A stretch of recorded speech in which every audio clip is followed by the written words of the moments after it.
jeudi et comme chaque jeudi à midi, je suis pas en direct. C'est une vidéo que j'ai enregistrée hier soir. C'est presque en direct, mais j'ai enregistré hier soir parce qu'en fait là, pendant que vous êtes en train de regarder, je suis en formation sur l'ADIR avec les éditions Au Greffe. Et du coup, on finit à 12h30 et j'allais pas quitter à 12h30 à midi pour venir sur Facebook. Voilà, ça ne se fait pas trop. Mais par contre, sachez que je passe vraiment une super formation. Alors l'ADIR, je la pratique depuis 2014. J'ai été formée, pas autant qu'une formation de 3 jours au Greffe, mais formée par le CESA, le Centre d'évaluation savoyarde de l'autisme, donc le CRA de Savoie, à l'ADIR, et au fil du temps j'ai continué à l'utiliser en libéral, et depuis je me suis dit que quand même ça valait le coup de faire la certification étant donné la trajectoire que j'ai donnée à mon activité libérale. Donc voilà, je suis en formation ADIR, mais à 12h30 je viens sur Facebook pour répondre à vos éventuels commentaires que vous auriez postés pendant que vous regardez cette vidéo. Par contre, je fais une vraie vidéo, c'est-à-dire que là, je compte répondre à une personne qui m'a posé des questions en message privé. Donc c'est une jeune femme qui veut des informations sur le libéral. Donc qu'est-ce qu'elle dit ? Sa première question est en lien avec le public que l'on va recevoir en libéral. Elle dit que j'entends beaucoup qu'il faut avoir la double casquette, enfant et adulte, car un public d'adultes seulement, ça ne permet pas une patientèle large en tant que neuropsycho. Elle me demande ce que j'en pense. Elle me demande aussi comment est-ce qu'on se lance, et elle entend par là comment trouve-t-on une patientèle. Elle demande aussi est-ce que tout le monde peut se lancer, est-ce qu'il faut s'implanter à un endroit précis. Et enfin, elle écrit que pour résumer, elle est totalement, avec des guillemets, ignorante sur le libéral. Elle aimerait connaître les choses importantes et essentielles afin de ne pas faire n'importe quoi et de prendre des décisions réfléchies et en connaissance de cause. Personnellement, j'aime beaucoup ce genre de démarche. Alors pourquoi ? Parce que je vais avoir la même, c'est un petit peu facile. J'aime vraiment prévoir les choses, réfléchir, prendre des infos dès que je peux, des infos de qualité, aller chercher les infos autour de moi, et puis ensuite pouvoir faire mon choix, justement, comme elle le dit très bien, en connaissance de cause. Alors, sur une vidéo de 1/4 d'heure, 20 minutes, je pourrais évidemment pas être exhaustive si tant est qu'on peut l'être, mais je vais pouvoir déjà répondre à quelques questions. Et je suis sûre que s'il y a des personnes qui sont dans le programme de supervision illimitée, vont aussi pouvoir répondre au moins en partie à ces questions-là, parce que c'est très concrètement ce qu'on travaille dans le programme de supervision illimitée. Il y a une branche, oui, clinique, mais il y a aussi cette branche-là où je vais accompagner les filles, parce que pour l'instant il n'y a que des filles, mais les garçons on vous attend. Seb se sent seul. Je vais accompagner les filles pour redynamiser ou lancer le libéral, et ça ce sont des questions typiques dont on parle, et les filles effectivement bossent dessus actuellement. Alors, je vais essayer de prendre dans l'ordre. Pour moi, le fait d'avoir obligatoirement une double casquette enfant-adulte, pour moi, mais toujours personnellement, et on en discute si vous le voulez en commentaire, ce n'est pas forcément vrai. Déjà, à titre d'exemple, dans ma pratique, je ne vois que des adultes, et maintenant, je ne vois même plus à partir de 16 ans, je vois uniquement des majeurs, et je n'ai pas de problème pour gérer mon cabinet, voilà, je n'ai pas de manque de patientèle. Et le deuxième argument, si tant est que mon propre exemple en soit un, bon, le deuxième en tout cas point, c'est de dire que c'est ce que je raconte toujours, c'est se spécialiser. Je trouve que c'est toujours mieux que d'être un spécialiste entre guillemets de tout, voilà, et qu'on ne peut pas être quelqu'un qui évalue tous les âges de la vie, qui fait de la prise en charge, qui fait de la TCC. Pour moi, c'est quelque chose que je vois comme très très compliqué. Je me demande d'ailleurs comment les gens font, et je suis déjà admirative de les voir faire autant de choses, et j'aimerais vraiment savoir comment ça se passe pour eux, parce que à titre personnel, juste pour moi, j'ai la casquette de bilan qui rentre dans le cadre de l'évaluation des diagnostics du trouble du neurodéveloppement chez l'adulte, Et juste pour ça, juste pour évaluer des adultes avec suspicion de TND, je passe des heures de formation, j'en suis à mon 3e diplôme universitaire et je suis en train de me taper toute la collection de Springer, c'est une édition de livres anglophones qui fait à chaque fois au moins 300 pages chacun. Voilà, donc ça dépend aussi comment on voit la pratique, comment on voit sa propre pratique, donc il y a toujours aussi un lien avec les valeurs que l'on a. Ce qu'il faut penser, c'est que le public qu'on va rencontrer, si je me permets de dire si on fait bien les choses, va nécessiter de la formation à côté, la formation qui doit être prise en compte dans la façon dont on fait notre activité. C'est-à-dire que si on consulte en gros du lundi au samedi de 8h à 20h, je ne vois pas quand est-ce qu'on peut se former et avoir aussi du temps libre. Voilà. Donc le temps de formation, c'est quelque chose vraiment à prendre en compte et le temps de formation individuelle, de formation continue, je parle, va être défini par les personnes que l'on voit. Évidemment, avec ma pratique, je ne vais pas forcément aller me former sur je sais pas, le MDR par exemple, puisque je ne fais même pas d'accompagnement, en quoi le MDR me servirait actuellement avec ce que j'ai envie de faire dans ma pratique au quotidien. Donc pour moi, la question absolument la double casquette, pour moi c'est non, en rajoutant l'argument que à mon sens, plus on est spécialisé, plus on a l'opportunité de se former spécifiquement et de tendre vers une expertise. Et c'est cette expertise vers laquelle on tend, c'est grâce à celle-là que les gens viendront nous consulter. Et je donne toujours cet exemple-là, que si on se blesse ou si on doit subir une chirurgie, par exemple, de la main, dans la mesure du possible, on va essayer d'aller rencontrer le chirurgien de la main du secteur ou peut-être même au niveau national pour se faire opérer en espérant que ce soit, on va penser que c'est dans les meilleures conditions parce que le maître expérimenté, il fait presque que ça, il va aller regarder toute la littérature, il va se former, il va faire les congrès de la main, voire même les congrès du 3e doigt, du majeur, de l'index, vous voyez, le mec sait de quoi il parle et il est à la pointe. Et j'aime à faire ce parallèle avec notre pratique en psychologie où si on a une spécificité, on va être plus à même et ça va être plus facile de se former sur cette spécificité que sur tout un tas d'autres choses en même temps et à la fois. Le public adulte ne permettrait pas une patientèle large. Alors ça dépend ce qu'on appelle patientèle large. Là, c'est ce que je viens de dire, je ne vais pas forcément répéter, mais c'est cette question de spécification. Et en tant que neuropsy, alors oui et non, on est psychologue, tout dépend en fait de qui tu veux voir et de comment tu es formé. Comment se lance-t-on? J'entends par là, comment trouve-t-on une patientèle? Alors il y a plusieurs méthodes pour trouver une patientèle. Là, je vais vous renvoyer sur la vidéo d'Ethan, qui fait partie de l'équipe marketing et communication de Genepsy, qui a fait une vidéo pour expliquer comment est-ce qu'on peut utiliser certains outils qui permettent aux libéraux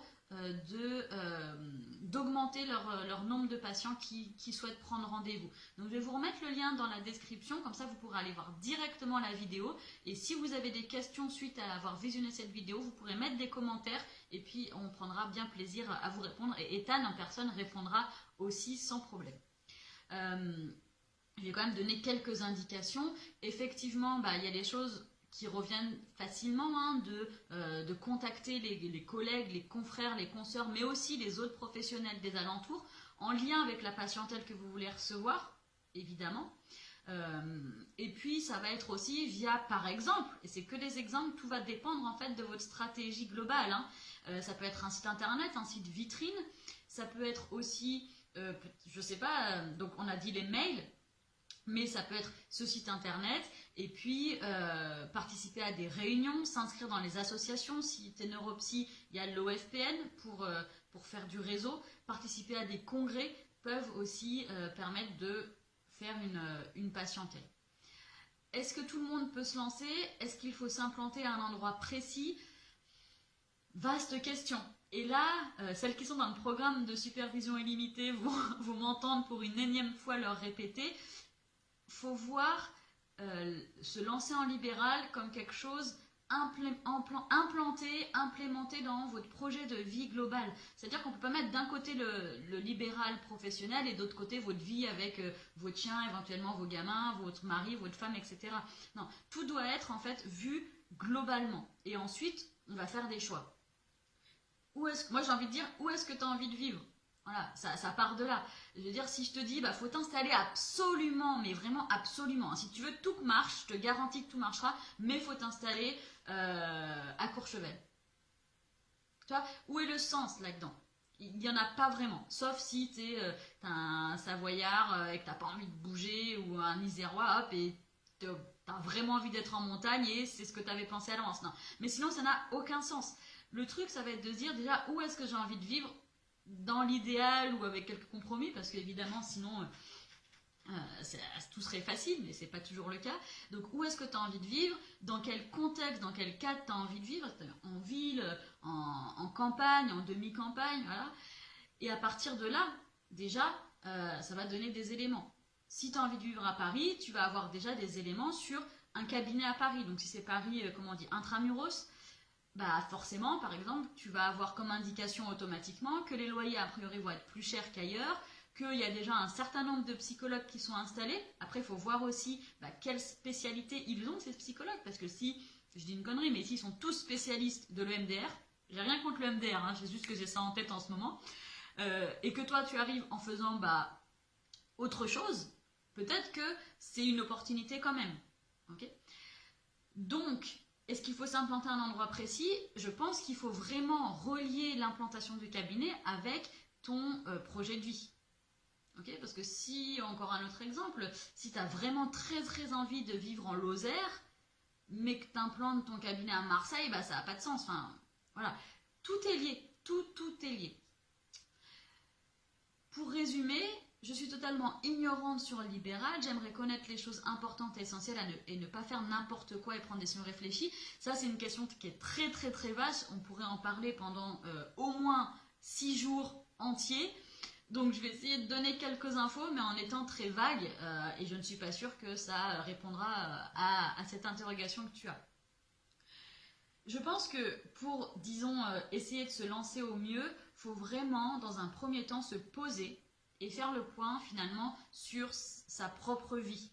C'est-à-dire de se dire, c'est ce que je disais avant, où est-ce que j'aimerais vivre en termes géographiques, est-ce que j'aimerais vivre dans une maison, un appart, ce genre de choses. Okay, comment je me vois dans 2, 3 ans, 5 ans, 10 ans. Okay, notamment pour s'il y a des nanas et si vous voulez faire des bébés, ça va aussi rentrer en ligne de compte. Donc il faut vraiment avoir déjà un projet de vie personnelle assez, disons, délimité. Je ne vous dis pas d'être rigide, hein, mais à peu près délimité. Et à partir de ce projet de vie personnelle, parce que c'est la vie qui est le plus important, ou qui devrait l'être, ou en tout cas on essaye, à partir de ce projet personnel, on va raccorder le projet professionnel. Et pour raccorder le projet professionnel, je pense qu'il faut donc faire vraiment ces liens avec votre vie, mais aussi purement professionnellement, se demander avec qui on a envie de travailler. D'accord? Qui sont les personnes patientes qu'on va avoir envie de voir dans notre cabinet. Mais vraiment faire le détail de cette personne-là.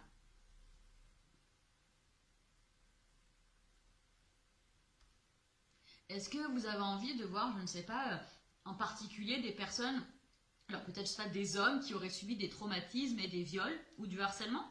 Pourquoi pas? Ça pourrait devenir votre spécialité. Est-ce que vous voulez voir des personnes principalement en transition de sexe?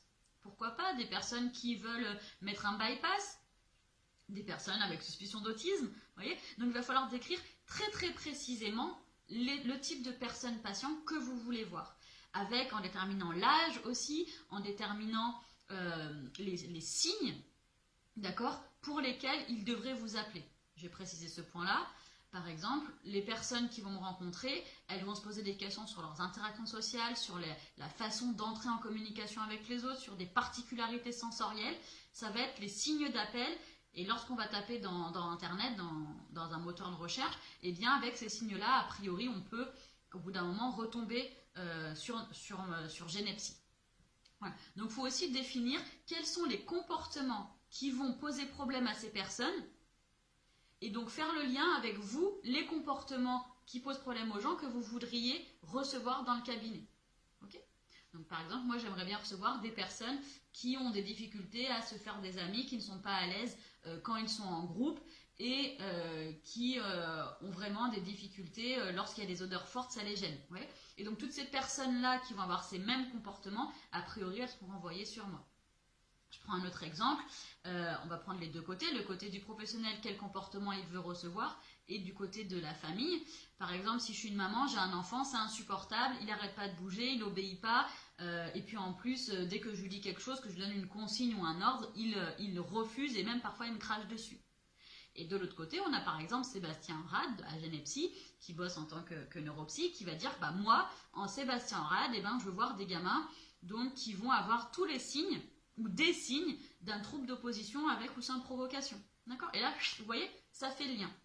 C'est pour ça que c'est très important de savoir qui vous voulez voir pour pouvoir être visible parmi le nombre de psy en libéral qui est important, mais surtout pour que ça matche en fait au niveau des comportements et pour pas que vous ayez des personnes qui ne correspondent pas du tout au comportement que vous voulez voir, parce que tout simplement, si vous définissez tel comportement qui doivent vous revenir en tant que professionnel, ça veut dire que vous êtes formé pour cela. Si moi, quelqu'un vient me voir parce qu'il a des difficultés de mémoire suite à un trauma crânien, je ne suis pas du tout la bonne personne. Okay ? Et c'est très important de le savoir, de le définir, de le savoir, donc de faire ce travail-là pour ensuite être très clair sur le type de personnes que l'on souhaite rencontrer et surtout, on leur sera utile. On ne leur fera pas perdre leur temps. Et je pense que c'est très important de respecter les personnes qui vont nous consulter. Je vais m'arrêter là pour cette vidéo, mais sachez que comme d'habitude, vous pouvez même en replay mettre des commentaires sous la vidéo pour que je puisse vous répondre tout simplement. Je vous souhaite une très bonne fin de journée. Cet après-midi, je suis encore en formation ADIR. J'ai dit ADOS tout à l'heure, je ne sais plus, mais c'est ADIR. Hein. C'est ADIR, encore toute la journée, toute l'après-midi. Et puis ensuite, j'espère réussir l'examen qui me permettra d'avoir la certification pour cette évaluation spécifique qui rentre dans le cadre de diagnostic de l'autisme. Très très belle journée, très bonne fin de semaine, bon week-end, à très bientôt. J'espère qu'on se reparle très vite dans les commentaires. Ciao!